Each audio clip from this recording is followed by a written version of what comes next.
Ito ang aking DIY autonomous boat na gawa sa styro. So meron itong GPS module. Yan ang GPS module, yung square na nakalagay sa ibabaw. Tapos meron siyang BTX or video transmitter. Tapos ito naman yung FPV antenna dun sa BTX. Yung typical na CCTV na ginagamit sa mga tindahan, yun ang ginamit ko dito sa autonomous boat. Bakit? Kasi pag oras na madilim na yung dadaanan niya, nag-activate yung infrared at para siyang naka night vision. Yan mismo ang flight controller niya, yung Maytech H743 wing. Meron siyang brushless motor at meron siyang 9x5 na propeller at meron siyang rudder, yan yung pinakatimon.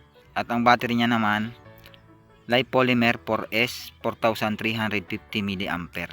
Dito naman sa FPV monitor, dito makikita lahat ng information na galing dun sa autonomous boat. Kahit malakas yung alon at malakas yung hangin, so susubukan pa rin natin yung autonomous boat kung gaano siya ka-stable.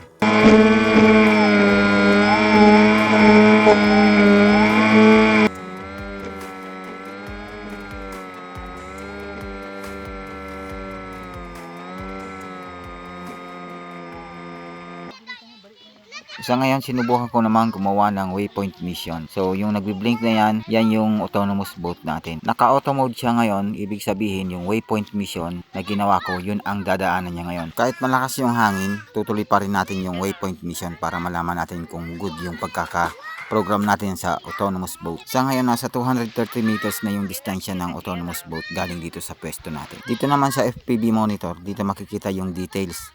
Lahat ng information na galing sa autonomous boat dito makikita. So hanggang dito lang video natin. So sa susunod, susubukan naman natin yung night vision na camera, yung semi night vision na camera. Hanggang dito lang po ang video natin. Shout out po sa inyong lahat at maraming salamat po.